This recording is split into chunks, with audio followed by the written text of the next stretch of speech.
So hello everyone and welcome to the omniverse guide. और आज इस वीडियो में हम बात करने वाले हैं अवेंजर्स डूम्सडे के बिल्कुल नए ट्रेलर की। हाँ, ये कोई स्पेशल लुक नहीं, एक फुल फ्लेश्ड डूम की ऑरा फार्मिंग वाला ट्रेलर है, जहां ना सिर्फ हमारे को डूम का एक प्रॉपर लुक, एक क्या बहुत सारे प्रॉपर लुक देखने को मिलते हैं, साथ ही यहाँ पे रेफरेंसेस हैं वांडा के, आयरन मैन के और मैग्नेटो का क्लासिक सेंटिनल्स को जगाने वाला सीन डूम रिक्रिएट कर रहा है। तो इन सभी डिटेल्स पे विस्तार से चर्चा करेंगे और कुछ हमारे से मिस ना हो जाए, इसलिए इस ट्रेलर को स्टार्टिंग से शुरू करते हैं। इस ट्रेलर की शुरुआत होती है डॉक्टर डूम के थ्रोन रूम से, जहां उसके खुद के मैजिक की वजह से चारों तरफ आग लगी हुई है और इस सब के बीच भाई आराम से बैठ के चिल कर रहा है। बट अगर डिटेलिंग की बात करें तो डूम के पीछे वाली जो ये पूरी विंडो है, ये अभी तक अवेंजर्स डूम्सडे के हर एक मार्केटिंग का पार्ट रही है, फिर चाहे वो डूम्सडे क्लॉक हो या फिर अवेंजर्स डूम्सडे के अभी तक के हर एक टाइटल कार्ड का बैकग्राउंड। और अगर पीक डिटेलिंग की बात करें तो तुम ध्यान दो इन लैंप्स को, इन पे भी डूम का लोगो बना हुआ है और ये काफी हद तक सिमिलर है कॉमिक्स के वन वर्ड अंडर डूम वाले लोगों के,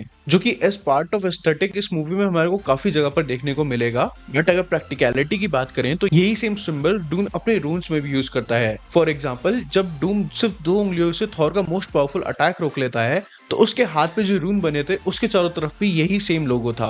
इसके अलावा इस पूरी सीक्वेंस के दौरान सू का एक वॉइस ओवर भी चल रहा है, जहाँ पे वो कह रही कि विक्टर शुरू से ऐसा नहीं था, he was the smartest man in any room. मतलब भाई, ये बात थोड़ी हजम नहीं हो रही, तुम्हारा पति रीड रिचर्ड्स है जिसे स्मार्टेस्ट मैन अलाइव बोला जाता है पूरे मार्वल यूनिवर्स में। बट दूसरी तरफ ये बात ऑफिशियली कंफर्म कर देती है कि डॉक्टर डूम फैंटास्टिक फोर के यूनिवर्स से ही होने वाला है, जो कि है यूनिवर्स 838। इसके बाद हमें को काफी सारे कैरेक्टर्स के इंट्रोडक्शन शॉट्स दिखाए जाते हैं, फिर चाहे वो मैग्नेटो हो, गैम्बिट हो, कैप्टन अमेरिका, थॉर, शैंग-ची और शूरी भी। मतलब सभी को एक तरीके से इंट्रोडक्शन दिया गया है इस ट्रेलर में। और अगर तुम ध्यान दो तो इन सभी कैरेक्टर्स पे लाइटिंग एकदम सेम दिखाई गई है, जो कि डिपिक्ट करना चाहते हैं कि ये सब एक जगह पे बैठ के बात कर रहे हैं। बट ऐसा नहीं होने वाला, ये कन्वर्सेशन 3 अलग अलग जगह पे टेक प्लेस करेगी। सबसे पहले अवेंजर्स हेडक्वार्टर, फिर फैंटास्टिक फोर की बैक्स्टर बिल्डिंग और चार्ल्स एक्जेवियर का स्कूल। और यहाँ मुद्दा यही है कि सू सबको बता रही है कि डूम शुरू से ऐसा नहीं था, डूम अपने परिवार को खो चुका है, जिसके लिए डूम उसी सेम पोस्टर वाली पेंटिंग के आगे खड़ा हुआ है। अब जब तक ये बात ऑफिशियली कंफर्म नहीं हो जाती तब तक ये कह पाना काफी मुश्किल है कि जो पोस्टर में लेडी दिखाई जा रही है वो डॉक्टर डूम की वाइफ है या मदर, और जो उसके साथ में एक छोटा बच्चा है वो खुद डॉक्टर डूम है या उसका बेटा। क्योंकि कॉमिक्स में तो डॉक्टर डूम सिर्फ अपनी मदर को ही इतनी इंपॉर्टेंस देता है, क्योंकि उसका मानना है कि अब उसका चेहरा पूरी तरह से खराब हो चुका है और कोई दूसरी औरत उसे वो अफेक्शन नहीं देगी जो वो डिजर्व करता है। इसके बाद हमारे को डूम का एक क्लोजअप शॉट दिखाया जाता है, बट इस शॉट में मार्वल काफी कुछ छुपा रहा है। फॉर एग्जाम्पल, इस शॉट में यहाँ पे किसी का क्लोक उड़ रहा है, पीछे एक बंदा ब्लर्ड आउट है और डूम के चेस्ट पीस पे हमारे को रेड कलर के एनर्जी ग्लो का रिफ्लेक्शन देखने को मिलता है। अब रेड कलर की एनर्जी मार्वल में सिर्फ 2 ही लोगों से एसोसिएटेड है, जिसमें से पहली है वांडा, दूसरा है साइक्लॉप्स। और जो लेटवेरियन विच वाला ड्रामा ये लोग सैन डिएगो कॉमिक कॉन से करते आ रहे हैं, उस बेसिस पे साइक्लॉप्स की पॉसिबिलिटी तो तुम बिल्कुल ही खारिज कर सकते हो, जो कि ये बात ऑफिशियली कंफर्म कर देती है कि वांडा डूम के साथ ही काम करेगी। और जो 3 लेटवेरियन विच दिखाई गई है उनमें से एक ही वांडा ही है। इसके बाद हमारे को एक पूरा डिस्ट्रक्शन का सीन दिखाया जाता है, जहाँ सब कुछ तबाह हो चुका है। वहां पे रीड रिचर्ड्स डॉक्टर डूम से पूछता है, डिड यू डू इट? क्या ये सच में तुमने ही किया है?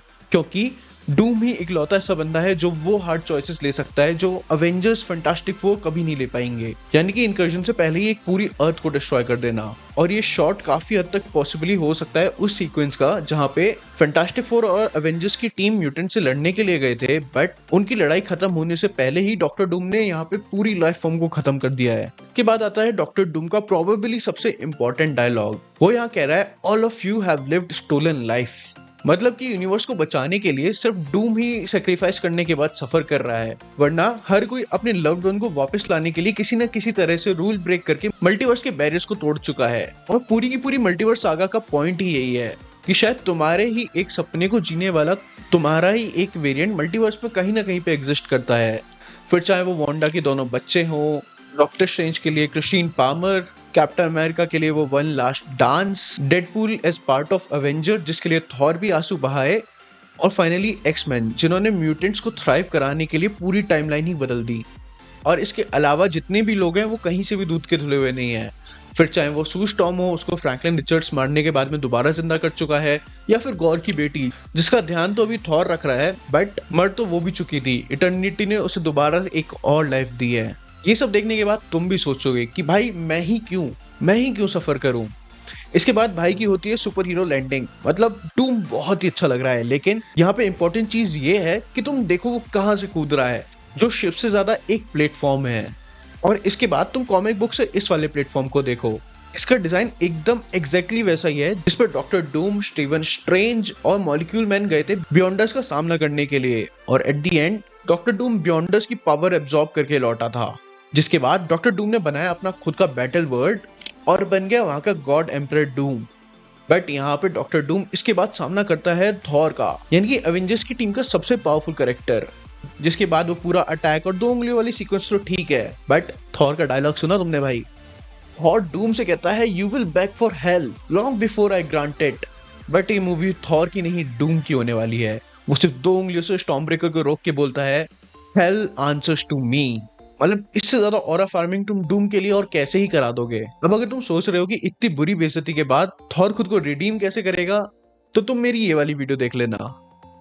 इसका जवाब तुम्हें मिल जाएगा कि आखिर कैसे सिर्फ थॉर ही नहीं बल्कि कैप्टन अमेरिका भी खुद को डूम के अगेंस्ट कितना ज्यादा पावर अप करने वाला है। बट डूम थॉर का स्टॉर्म ब्रेकर तो फेंक देता है, बट इंपॉर्टेंट ये है कि डूम थॉर को कैसे फेंकता है। वो अपने हाथ से एक एनर्जी ब्लास्ट करता है जो कि थॉर को बहुत दूर फेंक के मारती है। और पिछले 18 सालों में अगर तुम मार्वल देखते आ रहे हो तो तुम्हें पता है कि ये किसका सिग्नेचर अटैक है। अब तुम्हारा पता नहीं, बट ये सीन हर बार मेरे को आयरन मैन की याद दिला रहा था। इसके बाद डॉक्टर डूम ने एक और ओपी कैरेक्टर का सिग्नेचर स्टेप कॉपी किया है। मतलब अगर तुमने X-Men days of future past देखी है तो वहां पे मैग्नेटो अपने मैग्नेटिज्म की हेल्प से सभी सेंटिनल्स को एक बार फिर से जगा देता है। बट यहाँ पे डूम का प्योर केओस मैजिक और बर्निंग ऑरा इस सीन को अलग ही लेवल पर एलिवेट कर देते हैं, जो कि हॉल में देखने पे काफी ज्यादा मजेदार फील होंगे।